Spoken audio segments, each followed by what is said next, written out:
दोस्तों जय माता वैष्णो। माता वैष्णो सदैव आपके सुहाग की रक्षा करें। जय माता वैष्णो लायक जरूर करें। दोस्तों हरतालिका तीज के व्रत में क्या क्या खाना चाहिए और सरगी कैसे लेनी चाहिए, व्रत का पारण कैसे करें और सास को थाली कैसे दे, क्या क्या सामग्री उसमें रखनी चाहिए और जिनकी सासू मां नहीं है वो क्या करे। साथ ही साथ हरतालिका तीज पर एक चीज जरूर खा लेनी चाहिए और गलती से भी 3 महिलाएं हरतालिका तीज का व्रत कभी न रखें। पति हो जाता है बर्बाद और भगवान शिव और मां गौरी आपकी झोली खुशियों से भर देंगी। हो जाओगे धनी सच्चे दिल से कमेंट बॉक्स में लिखें ओम नमः शिवाय। जय माता पार्वती। माता पार्वती के लिए एक लायक तो बनता है दोस्तों हरतालिका तीज शुभ मुहूर्त। इस साल हरतालिका तीज का व्रत 26 अगस्त मंगलवार को रखा जाएगा। हिंदू पंचांग के अनुसार तृतीया तिथि 25 तारीख को दोपहर में 12:35 से शुरू हो जाएगी और इसका समापन अगले दिन 26 तारीख को दोपहर में 1:55 पर होगा। तृतीया तिथि उदय काल में 26 अगस्त को पड़ने के चलते हरतालिका तीज का व्रत इसी दिन रखा जाएगा। दोस्तों हरतालिका तीज पर पहले सरगी ली जाती है। आइए जानते हैं सरगी कैसे लें। हरतालिका तीज व्रत शुरू होने से पहले सूर्य उदय से पहले या मध्य रात्रि में महिलाएं सरगी करती हैं। सरगी में नमक युक्त भोजन नहीं करना चाहिए। साथ ही सरगी में बहुत भारी भोजन ना करें जिससे आपको उपज की समस्या हो जाए।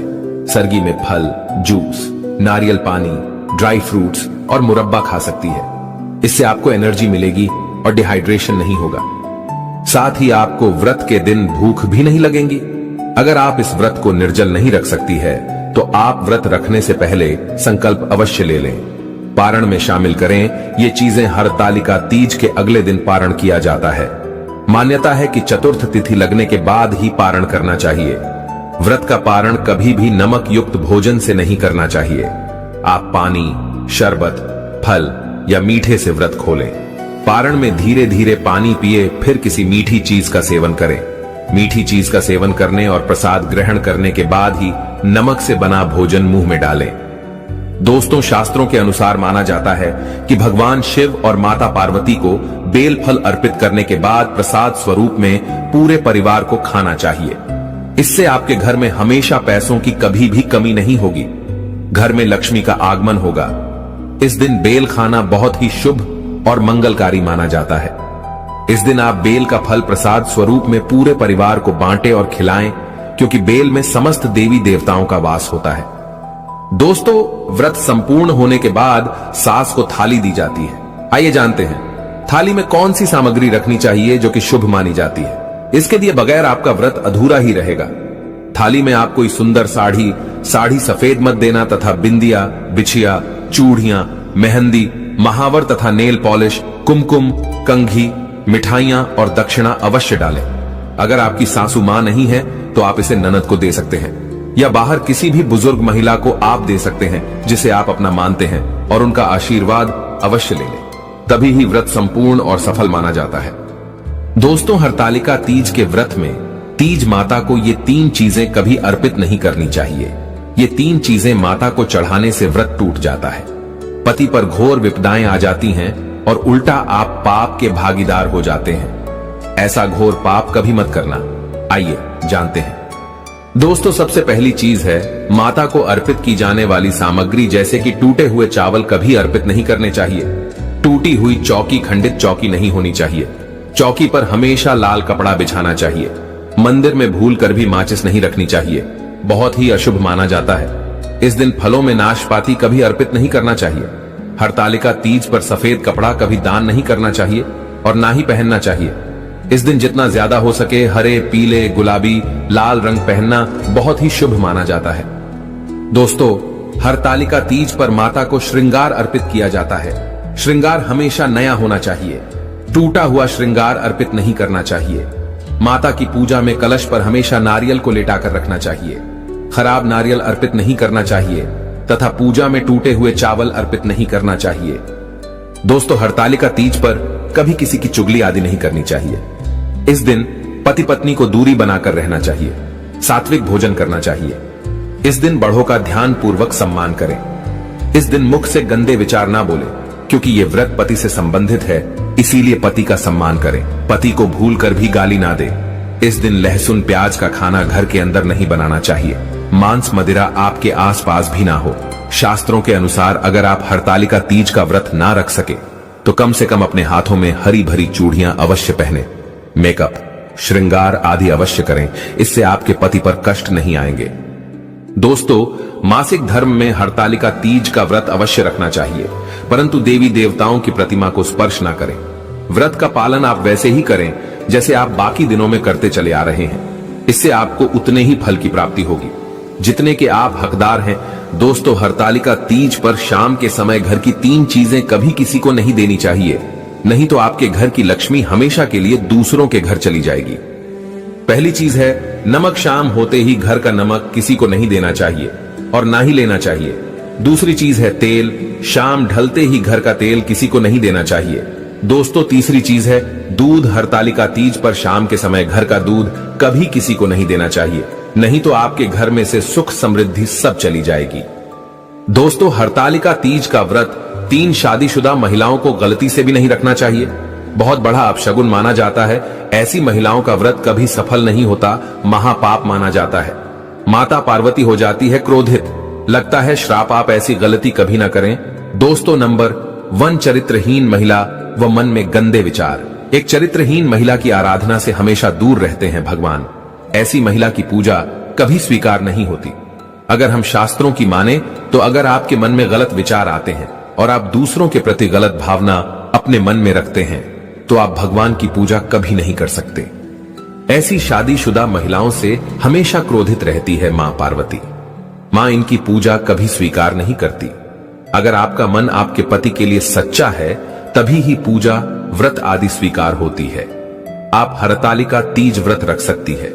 मां पार्वती साक्षात ऐसी महिलाओं को आशीर्वाद प्रदान करती है। दोस्तों, नंबर 2, अधूरी शादी। खास तौर से सुहागिन स्त्री के लिए हरतालिका तीज का व्रत बहुत ही महत्वपूर्ण माना जाता है। लेकिन क्या आप जानते हैं, शास्त्रों के अनुसार जब तक आप हिंदू रीति रिवाजों के साथ शादी नहीं कर लेते, यानी 7 फेरे नहीं ले लेते, तब तक आप इस व्रत को रखने में सक्षम नहीं है। शास्त्रों में इस बात की कतई मनाही है। अगर आपने कोर्ट मैरिज भी की है तो भी आप इस व्रत को रखने में सक्षम नहीं है। पहले आप अग्नि के साथ फेरे लें, तभी ही आप हरतालिका तीज का व्रत रख सकते हैं। और अगर आप शास्त्रों के विरुद्ध ऐसा करते हैं तो आप पाप के भागीदार बन सकते हैं। माता पार्वती आपसे नाराज हो सकती हैं। दोस्त, तो नंबर 3, कुंवारी कन्याएं हरतालिका तीज का व्रत रख सकती हैं। अगर पाना है अच्छा पति तो हरतालिका तीज का व्रत कुंवारी कन्याएं अवश्य रखें। दोस्तों, नंबर 4, तलाकशुदा महिला। दोस्तों, शास्त्रों के अनुसार किसी भी धार्मिक कार्य में पति पत्नी का होना आवश्यक पूर्वक हो जाता है। इन दोनों के बगैर भक्ति पूजा पाठ अधूरी मानी जाती है। अगर आपका तलाक हो गया है या पति से झगड़ा हो गया है और आप नाराज होकर चली गई है तो हरतालिका तीज का व्रत कभी ना रखें, क्योंकि ये त्योहार प्रेम का है। इसीलिए आप दोनों को एक होना पड़ेगा, तभी ही आप हरतालिका तीज व्रत रखने में सफल हो सकती है और मां पार्वती भी प्रसन्न होती है। दोस्तों, हरतालिका तीज पर ये चीजें अवश्य दान करना चाहिए। इससे पति की उम्र बढ़ जाती है, घर में सुख समृद्धि बनी रहती है। हरतालिका तीज पर इन चीजों का दान करने से बगैर व्रत रखे ही संपूर्ण फल की प्राप्ति हो जाती है।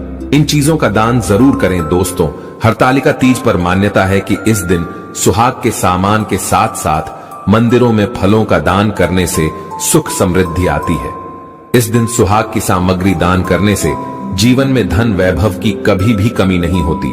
लेकिन याद रहे, एल श्रृंगार आदि बाजार से नया खरीद कर ही दान करें। दोस्तों, हरतालिका तीज पर गेहूं और जौ का दान सोने के दान देने के समान ही माना गया है। धार्मिक मान्यताओं के अनुसार तीज के व्रत में गेहूं का दान बहुत ही शुभ फल प्रदान करता है। अगर आपके पास गेहूं या जौ नहीं है तो आप किसी जरूरतमंद को आटा भी दान दे सकते हैं। दोस्तों, हरतालिका तीज पर किसी ब्राह्मण, महिला या गरीब को वस्त्र दान जरूर करने चाहिए। मान्यता है कि महादेव और देवी पार्वती बहुत प्रसन्न होती है और अखंड सौभाग्यवती का वरदान मिलता है। दोस्तों, शास्त्रों के अनुसार हरतालिका तीज पर चावल का दान बहुत ही शुभ माना गया है। कहा जाता है कि हरतालिका तीज पर चावल का दान करने से शुक्र ग्रह से संबंधित सभी दोष समाप्त हो जाते हैं, परिवार में सुख शांति आती है, माता गौरी और भगवान शिव दोनों हाथों से व्यक्ति की झोली भरेंगे। माना जाता है कि हरतालिका तीज पर गुड़ का दान करने से उत्तम फल प्रदान होता है। इस दिन गरीबों को गुड़ का दान करने से महिलाओं को स्वास्थ्य लाभ मिलता है, पति सदैव कामयाब रहता है, घर में दौलत का आगमन होता है, धन लक्ष्मी सुख समृद्धि सब कुछ हासिल हो जाता है। गुड़ का दान करने से रिश्तों में मिठास आती है, जीवन सुगम हो जाता है। दोस्तों, अब जानते हैं हरतालिका तीज पर जो लड़की मायके से ये 3 चीजें लेकर ससुराल जाती है, वो अपने पति को कंगाल कर देती है, आबाद की जगह बर्बाद कर देती है। मित्रों, आज की ये वीडियो विवाहित स्त्री पुरुषों के लिए बहुत ही महत्वपूर्ण है। अक्सर कुछ गृहस्थ लोगों के जीवन में उथल पुथल मची रहती है। कोई अपनी पत्नी से परेशान है तो कोई पति से, कोई घर वालों से दुखी है तो कोई ससुराल वालों से। लाखों लोगों की जिंदगी में ये समस्याएं बनी रहती हैं। शादी के बाद किसी का जीवन स्वर्ग बन जाता है, किसी का नर्क, किसी के घर में रोज कलह मची रहती है तो किसी का तलाक हो जाता है।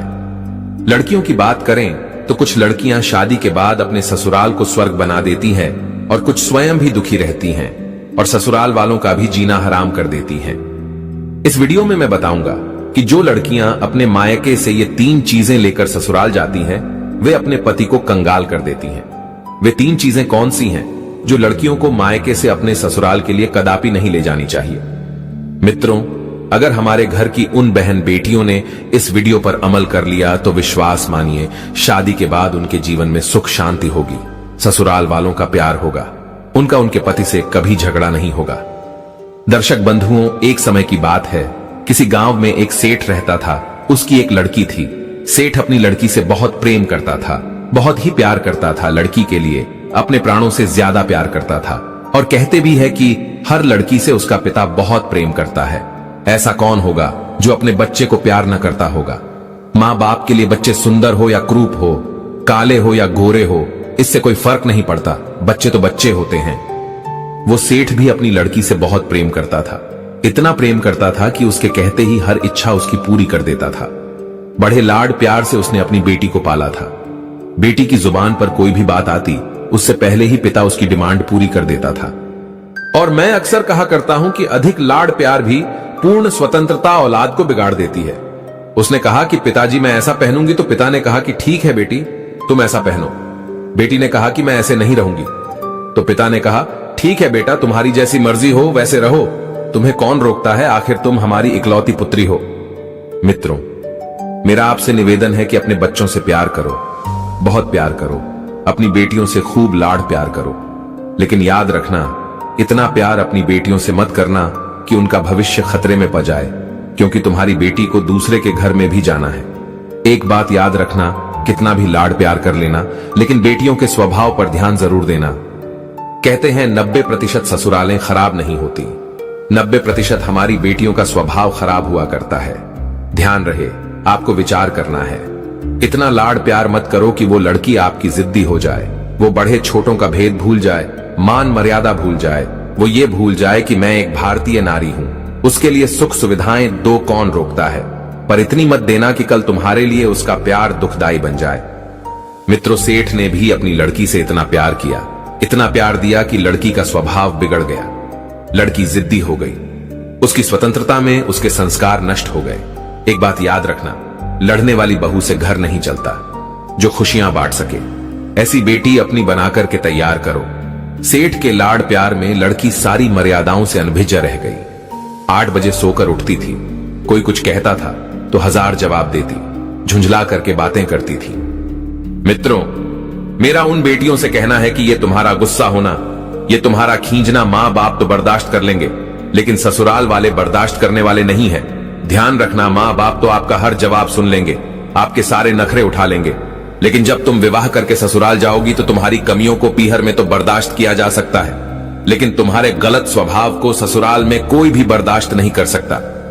धीरे धीरे वो लड़की अपनी जिंदगी में बहुत बड़ी अहंकारी होती चली गई, घमंडी हो गई। एक दिन सेठानी सेठ को समझाती है कि देखो जी, तुम जो इसके लिए करते हो, तुम्हारे इसी प्यार की वजह से अब वो जिद करने लगी है, सबको बात बात पर जवाब देने लगी है। पिता ने कहा, बच्ची है, सब ठीक हो जाएगा। पत्नी ने कहा, जी, उसे आप बच्ची समझ के मत छोड़िए, आपका ये प्यार आपकी उस बच्ची का जीवन बर्बाद न कर दे। बच्चे की हर डिमांड पूरी करके आप थोड़ी देर तो खुश हो जाओगे, लेकिन ये आदत यदि बच्चे को लग गई तो जिंदगी भर आंसू बहाने पड़ेंगे। ध्यान रखना, एक लड़की का जब घर बर्बाद होता है तो सिर्फ उसे ही दुख नहीं होता, माँ बाप भी जीवन भर दुखी रहते हैं। लड़की को पालना किसी संत की साधना से कम तपस्या नहीं हुआ करती। मित्रों, धीरे धीरे वो सेठ की लड़की बड़ी हो गई। पिता ने कहा कि अब तो बेटी बड़ी हो गई है, और जब बेटी बड़ी हो जाए तो माँ बाप को एक ही चिंता रहती है कि मेरी बच्ची का घर बस जाए, मेरी बेटी के हाथ पीले हो जाए तो मैं इस जिम्मेदारी से मुक्त हो जाऊं। एक अच्छा सा घर वर देखकर उस पिता ने उस लड़की की शादी कर दी। बेटी विवाह करके ससुराल चली गई। अब ससुराल में जब पहुंची तो ससुराल में 8 दिन भी नहीं हुए थे, तब तक पिता के पास फोन आ गया। फोन उठाकर पिता ने पूछा, बोलो बेटी, तुम कैसी हो? बेटी कहने लगी, अरे मुझसे पूछ रहे हो कि मैं कैसी हूं? अरे पिताजी, मैं तो यहां पर बहुत ज्यादा परेशान हो रही हूं, मेरा यहां पर दम घुट रहा है। पिताजी ने पूछा, बेटा 8 दिन में ये तुम्हारा क्या हाल हो गया? लड़की बोली, मैं इस घर में 1 मिनट भी नहीं रह सकती, मुझे आज ही यहां से लेकर चलिए, मैं इस नर्क में नहीं जी सकती। पिता ने कहा, अरे बेटी, 8 दिन में ऐसा क्या हो गया? अरे तुम ऐसा क्यों बोल रही हो? बेटी ने कहा, सब बेकार है, यदि मुझे जिंदा देखना चाहते हो तो इसी वक्त आ जाओ, जैसे हो वैसे आकर मुझे ले जाओ। बाप ने कहा, बेटी, मैंने तो इतना अच्छा घर देखा था, तुम्हारे लिए इतना दहेज दिया था, सब कुछ दिया था, उसके बाद इतनी अच्छी शादी की कि पूरे नगर में ऐसी शादी आज तक किसी ने नहीं की, आखिर तुम ये क्या कह रही हो? बेटी ने कहा, मैं फोन रख रही हूं, आप जल्दी आ जाइए और वापस मुझे यहां से लेकर चलिए। यदि मुझे जीवित देखना चाहते हो तो जल्दी से जल्दी यहां से मुझे ले चलो, नहीं तो बेटी को आप नहीं देख पाओगे। मित्रों, वो लाचार पिता क्या करता, इसलिए ध्यान रखना, लड़की का बाप बनना कोई बच्चों का खेल नहीं हुआ करता। आखिरकार बेबस होकर के पिता को बेटी के घर जाना पड़ा। उधर जब बेटी की ससुराल में पहुंचा तो किसी ने न राम राम की, न कोई सम्मान भरा शब्द कहा। किसी ने इतना भी नहीं कहा कि समधि जी आइए बैठिए। लड़की के ससुर अपनी जगह से उठकर चले गए। दामाद भी वहां से निकल गया। देवर ने कुछ नहीं बोला। जब कोई नहीं बोला तो पिता बेटी के पास कमरे में चला गया।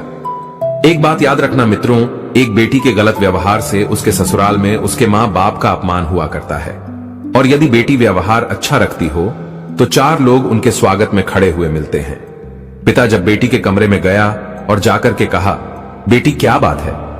बेटी एकदम से बोली, पिताजी इसी वक्त यहां से चलो, यहां का पानी भी मत पीना। पिता ने कहा, बेटी ऐसे क्यों बोल रही हो?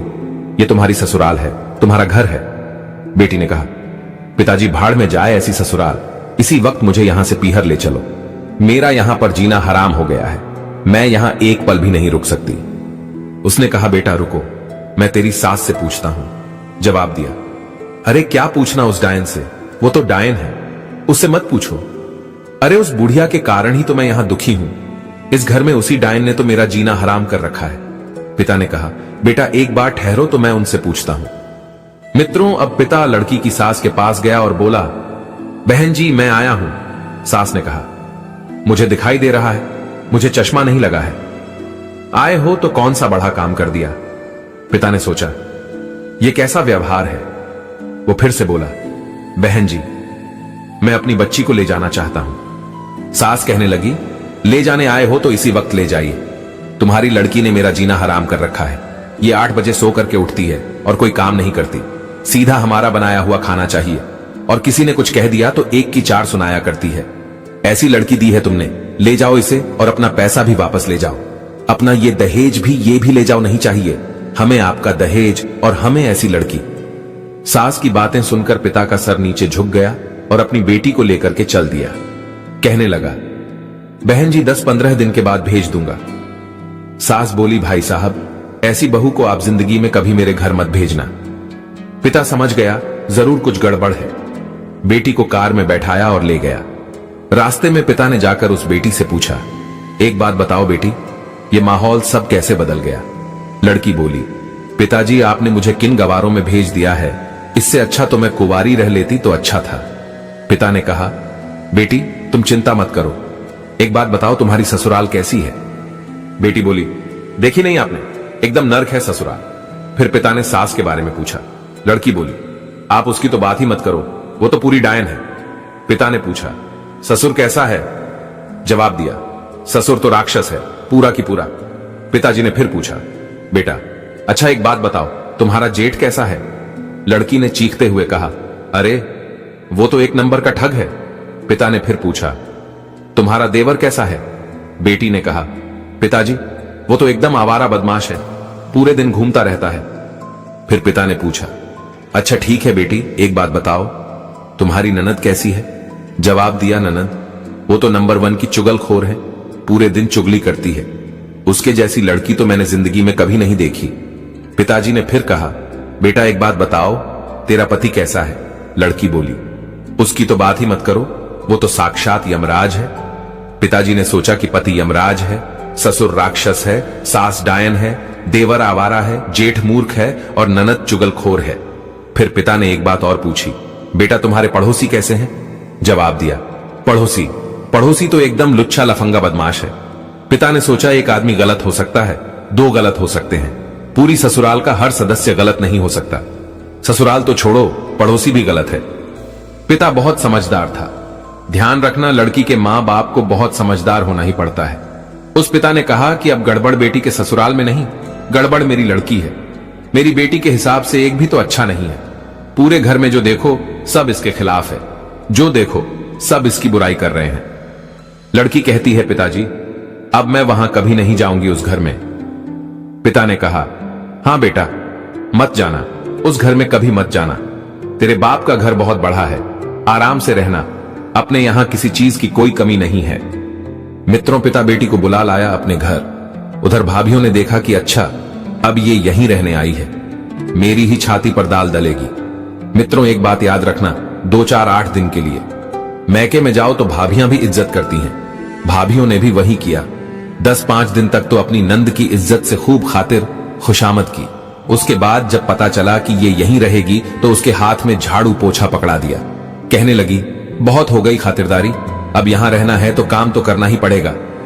लड़की ने कहा, अरे भाभी तुम तो मुझे इतना प्यार करती थी, अब ये कैसी बातें कर रही हो? भाभी ने कहा, करती थी, लेकिन तौर तरीके से होगी तो ही प्यार करेंगे। अब तो तू ससुराल छोड़कर आ गई है और यही रहेगी, हमारी छाती पर दाल दलेगी। भाभी का 2 टूक जवाब सुनकर लड़की सोचने लगी, अरे अब तो भाभी का नेचर ही बदल गया है। मित्रों याद रखना, लड़की अगर ज्यादा पीहर में रहे तो इज्जत सम्मान तो वैसे भी खत्म हो ही जाएगा। लड़की की शान तो पीहर से डोली उठना है और ससुराल से अर्थी उठने में है। भाभी का व्यवहार बदल गया था। मंदिर गई जब 2 महीने हो गए बाप के यहां रहते हुए, अब तो मंदिर वालों को परेशानी हो गई। साथ की लड़कियां सोचने लगी, ये तो काफी दिनों से यहां रह रही है, इसका पति इसे क्यों नहीं लेने आ रहा? ये बात सच है, बेटी अपने बाप के घर रहती है, लेकिन पड़ोसियों का पेट दुखने लग जाता है। सहेलियां मिलती हैं, पूछती है कैसी घूम रही हो, जीजा जी लेने के लिए नहीं आए क्या? उसने कहा, सत्यानाश हो, उस जीजा का वो मुझे ससुराल में नहीं रहने दे रहा है, न मुझे पीहर में रहने दे रहा है। जहां जाए, शादी में जाए, पार्टी में जाए, कहीं भी जाए, हर कोई पूछने लगता है कि जीजा जी लेने नहीं आ रहे हैं, छोड़ दिया क्या? अब तो वहां की बातें सुन सुन के लड़की परेशान हो गई। उसने कहा, अरे यहां जीना तो और भी हराम हो गया है। उसने कहा, मैं तो मर गई, आसमान से गिरी और खजूर पर लटक गई। ध्यान रखना, ये मोहल्ले वाले नहीं जीने देते हैं, इनको बड़ी परेशानी हो जाती है। क्यों नहीं जा रही हो? क्या बात है, क्या लड़ाई झगड़ा हो गया? मित्रों और मंदिरों में औरतें इकट्ठी होकर यह चर्चा करने लगी कि फलाने सेठ की लड़की ससुराल नहीं जाती है, लगता है उसके पति ने उसे छोड़ दिया है। अरे हमें तो मालूम था, ये तो ऐसी ही है, ये कहीं भी रहने वाली नहीं है। धीरे धीरे मित्रों ये बात जब लड़की ने सुनी तो वो परेशान हो गई। उसने कहा, यहां तो मेरा जीना हराम हो गया है। 3 महीने में ही उसका जीना दुश्वार हो गया। एक दिन वो बड़ी उदास बैठी हुई थी। पिता ने देखा कि मेरी लड़की उदास बैठी है। उसने जब अपनी बेटी को ज्यादा दुखी देखा तो कहने लगा, बेटी क्या बात है? बेटी ने कहा, पिताजी मेरी ससुराल तो बिल्कुल नर्क है और यहां शादी के बाद जब से आ गई हूं तो मेरी इज्जत ही मिट्टी में मिल गई है। जिसे देखो मुझे शक की निगाहों से देखता है, जिससे बात करो तो पहला प्रश्न उसका यही होता है कि जीजा जी कहां हैं? अब जीजा जी ने तो मेरा जीना हराम कर दिया है, इससे अच्छा तो पिताजी मेरी शादी ही ना होती। याद रखना मित्रों, यदि मोहल्ले वाले टोकते हैं, समाज टोकता है तो ये बुरी बात नहीं है, ऐसे ही टोका करो, क्योंकि आपके टोकने से किसी का घर उजड़ने से बच जाएगा। लड़की अब बहुत दुखी है। पिता ने पूछा, बेटी एक काम करोगी? बोली, क्या? पिता बोले, अपने नगर में एक महाराज जी पधारे हैं, बड़े पहुंचे हुए संत हैं। मैंने तेरी चर्चा उनसे की थी। बेटी ने पूछा तो क्या बोला? महाराज ने पिता बोला, पहले मेरी बात शांति से सुनो। उन्होंने मुझे एक मंत्र दिया है, यदि उस मंत्र की आप साधना करो और उस मंत्र का जाप 6 महीने तक कर लो तो तेरी ससुराल तेरी मुट्ठी में आ जाएगी।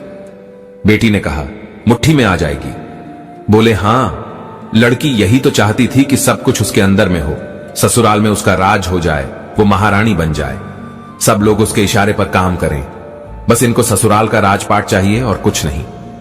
वो चाहती है कि घर की चाबी उसके पास रहे, घर की मालकिन बनकर रहे, किसी के अनुशासन में न रहना पड़ी डीढ़े।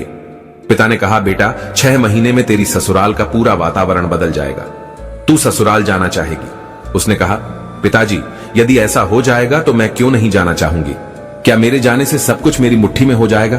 पिता ने कहा, हां बेटी, सब कुछ तेरी मुट्ठी में होगा। तेरा पति तो तेरे आगे पीछे घूमेगा, सास तेरे पैर छुएगी। बेटी ने कहा, क्या पिताजी वास्तव में सास मेरे पैर छुएगी? अरे मैं ऐसे ही तो ससुराल चाहती हूं। पिता ने कहा, बेटी सब कुछ तो ठीक हो जाएगा, लेकिन महाराज ने कहा है कि इस मंत्र का जाप करना होगा। जवाब दिया, पिताजी देखो ये मंत्र मुझे तो याद नहीं होगा, और कोई काम हो तो बताओ। पिता ने कहा, ठीक है बेटी, मंत्र मैं जप लूंगा, लेकिन साधना तू कर लेना, फिर देखना तुरंत प्रभाव पड़ेगा। लड़की पूछने लगी, पिताजी मुझे क्या साधना करनी है? जवाब दिया, साधना तो इतनी करनी है कि 6 महीने किसी को जवाब नहीं देना है, 6 महीने तक किसी को कुछ नहीं बोलना है, 6 महीने तक तुम्हें चुपचाप ईमानदारी से घर का सारा काम करना है। क्या तुम इस काम के लिए तैयार हो? बेटी ने कहा, पिताजी मैं तैयार हूं, बस 6 महीने की तो बात है। 6 महीने के बाद मेरी ससुराल मेरी मुट्ठी में हो जाएगी, फिर मैं उन्हें देखती हूं। पिता ने कहा, बिल्कुल बेटी, ससुराल के सारे लोग तेरे इशारों पर नाचेंगे। अगर ऐसा ना हो तो तू, ये तेरा घर है तो यहां वापस चले आना और आराम से रहना। दर्शक बंधुओं, अब क्या होता है, वो पिता अपनी बेटी को लेकर उसकी ससुराल में जाता है। सबने देखा कि वो फिर से आ गई है, ये हमारी जान की आफत है। उस समय भी उनसे कोई नहीं बोला। पति ने 2-4 शब्द कहे, आ गई कुल कलंकिनी इस घर को बर्बाद करने के लिए। पति की बात सुनकर गुस्सा तो इतना आया, लेकिन उसके पिता ने कहा, बेटी साधना आपको ध्यान रखना है, कुछ भी नहीं बोलना है। 6 महीने तक अगर बोल गई तो मेरी कोई जिम्मेदारी नहीं होगी। उसके बाद में सेठ अपनी बेटी को लेकर उसकी सास के पास में जाता है और कहता है कि बहन जी मैं आपकी बहू को लेकर आ गया हूं। सास ने कहा, अरे क्यों लेकर आए हो इसे, इस चंडाल को, ये तो हमारे घर को बर्बाद कर देगी।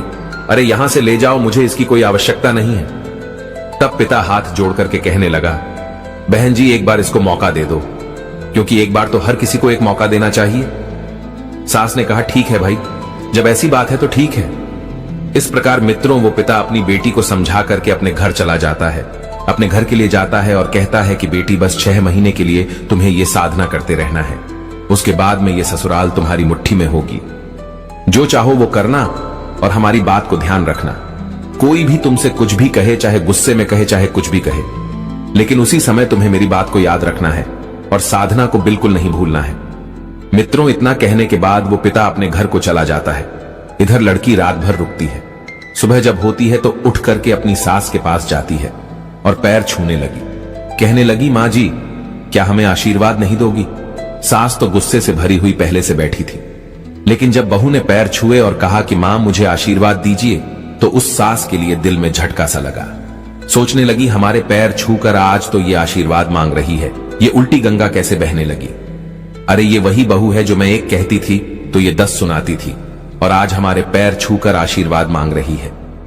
बहू ने कहा, माता जी अगर कोई गलती हो तो हमें क्षमा करना, आज के बाद मैं कोई गलती नहीं करूंगी, मेरी गलतियों को माफ कर देना और मुझे आशीर्वाद दे दो। दोस्तों, कहते हैं ना कि सास के लिए क्या चाहिए। अगर बहू सास के चरणों में जाकर के माथा रखने लगे और ये कहे कि मां जी मुझे आशीर्वाद दो, तो सास का हृदय प्रफुल्लित हो जाता है और वो सब कुछ देने के लिए तैयार हो जाती है। दोस्तों, उसके बाद में सास ने उस लड़की को बहुत सारा आशीर्वाद दिया। उसके बाद सेठ की लड़की वहां से उठती है और अपने काम पर लग जाती है, सीधी रसोई में पहुंचती है और भोजन बनाने लगती है। इधर जब बर्तन खटखटाने की आवाज आई तो सास ने अपनी बेटी से पूछा, बेटी रसोई में जाकर तो देखो कहीं कोई बिल्ली तो नहीं घुस आई है। तब ननंद ने जाकर देखा। ननंद ने बताया, माँ जी बिल्ली नहीं है, वो तो दूसरी बिल्ली है, मतलब जवाब दिया वो ही है। आपकी बहू रानी रसोई में काम कर रही है। दोस्तों, अब तो सास का और भी मन बदल गया। उसने चुपचाप भोजन तैयार किया। भोजन तैयार करने के बाद में थाली परोसी अपनी सासू मां को खिलाती है और सासू मां को बड़े प्रेम से भोजन खिलाया तो उसका दिल खुश होने लगा। इधर जब उसके ससुर आए तो ससुर के पैर छुए और थाली लेकर के भोजन ससुर के पास में पहुंच गई। हाथ जोड़ करके कहने लगी, पिताजी, अगर मुझसे कोई अपराध बना हो, कोई गलती बनी हो तो मुझे क्षमा कर देना। दोस्तों, जब पिता समान ससुर ने देखा कि ये तो हमारी वही बहू है, अगर घर में से कोई एक बार भी कुछ कहता तो ये उसे 10 जवाब देती थी, लेकिन ये आज हाथ जोड़कर मेरे समक्ष खड़ी है। मित्रों कहते हैं कि एक पिता के लिए क्या चाहिए, ससुर के लिए क्या चाहिए, उसका बच्चा, उसकी बहू, उसकी इज्जत करें, उसका सम्मान करें, समय से उसे भोजन दे, समय से उसका ध्यान रखे, बस यही चाहिए। मित्रों, अब तो सुबह जल्दी उठना, जो 8 बजे उठती थी वो 6 बजे उठना आरंभ कर देती है। घर का सारा काम काज करने के बाद पति की सेवा, अपने जेठ का भी ध्यान रखती है, अपनी ननद का भी खूब ध्यान रखती है, सबके लिए समय से भोजन देती है। अगर कभी कभी उससे कोई कुछ कहता तो उसे गुस्सा तो बहुत आता था कि उसे कच्चा ही चबा डालूं, लेकिन जब उसे गुस्सा आता था तो उसे उसके पिता की वो तस्वीर याद आ जाती थी जिसने कहा था कि बेटी साधना को मत भूल जाना, केवल 6 महीने की तो बात है। मित्रों, अगर उससे कोई घर में क्रोध से भी बात करता तो उसे भी बहुत गुस्सा आता था, लेकिन वो जब साधना की बात याद कर लेती तो सोचती थी 6 महीने की तो बात है, उसके बाद मैं इन लोगों को देख लूंगी। मित्रों, इस प्रकार से वो अपना समय गुजारती रही और चुपचाप सबकी सुनती रही, सबका ख्याल रखती रही।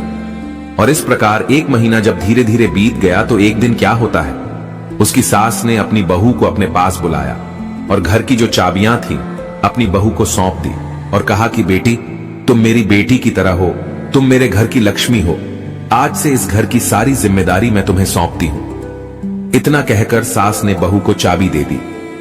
एक बहू के लिए मित्रों क्या चाहिए, सारे घर का राज चाहिए। जो चाबी उसकी सास ने उसको पकड़ाई, अब तो उसका दिल बहुत खुश हो गया। सास ने बेटे को पास बुलाया और कहा, ये तेरी पत्नी है, आज के बाद तू जो भी पैसा कमा कर लाएगा वो मुझे नहीं देगा, बल्कि अपनी बहू के हाथ में देगा, क्योंकि ये घर की बहू नहीं बल्कि लक्ष्मी है, ये घर की जिम्मेदारी का सारा बोझ उठाएगी। मित्रों, जब सास ने यह कह दिया अब तो उसका दिल फूला नहीं समाया। सोचने लगी, पिता ने सही कहा था कि साधना का प्रभाव 1 महीने में ही दिखने लगा। पिता ने तो यह कहा था कि 6 महीने लगेंगे, लेकिन यहां तो 1 महीने में ही साधना का प्रभाव दिख गया है। जो हमारे हाथ में पूरे घर की चाबी भी आ गई, सब लोग हमारी प्रशंसा कर रहे हैं, सब लोग हमारे कहने के मुताबिक चलना चाहते हैं। बस यही तो चाहती थी जो उसके लिए अब मिल चुका था। मित्रों, सेठ की बेटी बहुत खुश होती है, लेकिन अंदर उसके गुस्सा भरा था कि 6 महीने के बाद मुझे इनको देखना है, एक एक शब्द का हिसाब लेना है। इस प्रकार वो चुपचाप अपने पिता की बातों को याद करके अपने ससुराल वालों की सेवा करती रही। अब तो उसकी प्रशंसा ससुराल में खूब होने लगी, पड़ोसी लोग भी उसकी प्रशंसा कर दिया करते थे। धीरे धीरे 2 महीने हो गए और जब 2 महीने हो गए तो उस बिगड़ैहल बेटी का सारा गुस्सा ठंडा पड़ गया, सारे विचार बदल गए, उसके अंदर प्रेम भाव जागृत हो गया। दर्शक बंधुओं, एक दिन की बात है, सावन का महीना आता है तो उसका भाई जो है अपनी बहन को बुलाने के लिए आता है और कहता है कि बहन तैयार हो जाओ, सावन का महीना आ चुका है, त्योहार है। बहन ने कहा, जा पहले हमारी सासू मां से पूछ ले, हमारे ससुर से आज्ञा ले ले, तब मैं चलूंगी। भाई कहने लगा, सासू मां से? बोली, हां, अगर मेरी सासू मां और ससुर जी कह देंगे तो मैं जरूर चलूंगी। उसका भाई उसके सास ससुर के पास जाता है और कहता है, मां जी, हमारी बहन को भेज दीजिए, मैं अपनी बहन को बुलाने आया हूं। सास कहने लगी, ठीक है बेटा, तुम भाई बहनों का त्योहार है, इसको ले जाइए, लेकिन ज्यादा दिन के लिए हमारी इस बहू को अपने यहां मत रोकना। रक्षाबंधन हो जाए उसके दूसरे दिन इसको भेज देना, क्योंकि इसके बगैर मैं जी नहीं पाऊंगी। ये तो हमारे घर की लक्ष्मी है, अब तो ये चली जाएगी तो हमारे दिन रात कैसे कटेंगे। दर्शन बंधुओं, अब तो वो बिगड़ैल बेटी अपने भाई के साथ अपने पीहर आती है और पिता से मिलती है। पिता ने अपनी बेटी से पूछा, बेटी, तुम्हारी सास कैसी है? अरे वो तो डायन थी। जवाब दिया, नहीं पिताजी, उनके बारे में ऐसे शब्द मत बोलो, वो डायन नहीं है, वो तो हमारी अच्छी मां है। अरे मां से भी बढ़कर प्रेम करती है मुझे। पिता ने पूछा, तो ससुर तुम्हारा तो राक्षस है। बोली, पिताजी ये भी मत बोलो, हमारे ससुर के बारे में मैं एक शब्द नहीं सुन सकती। वो राक्षस नहीं है, वो तो हमें आपसे भी ज्यादा प्रेम करते हैं। पिता ने कहा, तुम्हारा जेठ तो नंबर 1 का धूर्त है। बोली, पिताजी उनके बारे में भी ऐसा मत कहो, वो तो हमारे बड़े भाई साहब है, पूरे घर का ख्याल रखते हैं। पिता ने कहा, फिर तो तुम्हारी नंद अब भी चुगलखोरी करती होगी। कहने लगी, नहीं पिताजी, अब वो मेरी पक्की सहेली बन गई है, उसके बारे में ऐसे शब्द मत बोलो। जवाब दिया, तुम्हारा पति तो यमराज था। बोली, नहीं पिताजी, हमारे पति के बारे में ऐसे मत बोलो, मेरा पति देवता है, उसके बारे में मैं ऐसे एक भी शब्द नहीं सुन सकती। उसके बाद पिता ने पूछा, तुम्हारे अड़ोसी पड़ोसी लोग बड़े बदमाश हैं, लुच्चे लफंगे हैं। जवाब दिया, नहीं पिताजी, हमारे पड़ोसी लोग भी बहुत अच्छे हैं। जब पिता ने अपनी बेटी के मुख से ये शब्द सुने तो उसे लगा कि आज से पहले जो हमारा सिर नीचे झुक गया था, आज हमारा सिर ऊंचा हो गया है। हमारी बेटी ने फिर हमारा सिर ऊंचा कर दिया और मैं फक्र से कह सकता हूं कि मैं एक बेटी का पिता हूं। दोस्तों, कहते हैं ना, बेटी चाहे तो ससुराल में समाज में अपने पिता का सिर ऊंचा कर दे, और बेटी चाहे तो अपने पिता के लिए समाज में और ससुराल में सिर उठाने लायक भी ना छोड़े। दर्शन बंधुओं, उसके बाद में वो लड़की हंसी खुशी अपने पिता के पास रहती है, और कुछ दिन बाद जब उसके ससुराल वालों ने उसे खबर भेज करके अपनी बहू को बुलवा लिया, उस बहू के सारे विचार बदल जाते हैं। वो घर एकदम स्वर्ग बन जाता है। कहते हैं, एक मौन ने और 6 महीने की सहनशीलता ने सब कुछ बदल दिया। इसीलिए तो कहते हैं, उजड़ते हुए घर और टूटते हुए रिश्तों को अगर कोई बचा सकता है तो वो है आपकी सहनशीलता, वो है आपका नम्र व्यवहार। सहनशीलता से व्यक्ति अच्छे अच्छों को झुका सकता है। जिसने कभी ना झुकने की कसम खा ली हो तो आप उसके सामने झुकते रहना, जितना आप झुकोगे उतना ही उसे भी झुकना पड़ेगा। इस बात में कोई दो राय नहीं।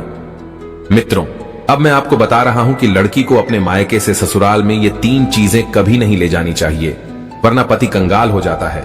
नंबर 1, बाप की दौलत और भाई भतीजों का घमंड लड़की को कभी नहीं ले जाना चाहिए। जो लड़कियां शादी के बाद भी बाप की दौलत का और अपने पीहर वालों का घमंड करती है, उनके ऊपर फूली रहती है, उनमें असंस्कार आ जाते हैं, उनकी ससुराल में कभी नहीं बनती है। नंबर 2, बचपन से लेकर जवानी तक आपने अपने पिता से हर बात पर जिद की। जिस काम को करना चाहा पिता ने वो कराया, जो मांगा पिता ने वो ला कर दिया। वही जिद करने की आदत अगर वे अपनी ससुराल में भी लेकर जाती हैं तो याद रखना, आपके घर में सुख शांति कभी नहीं आएगी। इसलिए जो भी जिद्दीपन आपके अंदर है, जो भी गुस्सा है, अपने माँ बाप को दिखाती हो। वो गुस्सा माँ बाप तो सहन कर लेंगे, लेकिन आपके ससुराल वाले आपका गुस्सा सहन नहीं करेंगे। तो पहली चीज यही है कि अपने गुस्से को, अपने जिद्दीपन को, अपनी हट को अपने मायके में ही छोड़कर जाना। नंबर 3, लड़ाई झगड़ा। जब आप अपने पीहर में रहती हो तो आप अपने माता पिता से, अपने भाइयों से, अपनी बहनों से, परिवार वालों से, ताऊ चाचाओं से लड़ाई झगड़ा करती हो, और वो आपके पीहर वाले सहन कर लेते हैं, सुन लेते हैं, कुछ नहीं कहते हैं, क्योंकि आप लड़की हो। लेकिन वही आदत लड़ाई झगड़े वाली यदि आप लेकर के अपनी ससुराल में जाओगी और अपने ससुराल में सास ससुर से, मोहल्ला पड़ोस वालों से, अपने ससुराल के परिवार वालों से अगर लड़ाई झगड़ा करोगे तो आपका घर बर्बाद होने में देर नहीं लगेगी। इसलिए लड़ाई झगड़े की आदत, कड़वा बोलने की आदत और बाप की दौलत का घमंड लेकर जो लड़की अपने ससुराल जाएगी वो निश्चित रूप से अपना घर बर्बाद कर लेगी। दर्शन बंधुओं, मैं उम्मीद करता हूं इस कहानी को अगर ध्यान से सुन लिया तो ये हजारों लोगों के घर को टूटने से बचा लेगी, उनका जीवन नर्क बनने से बच जाएगा। तो चलिए अपनी कीमती राय कमेंट में भेजिए। मिलते हैं आपसे अगली वीडियो में। आप सभी का बहुत बहुत धन्यवाद। जय श्री कृष्णा।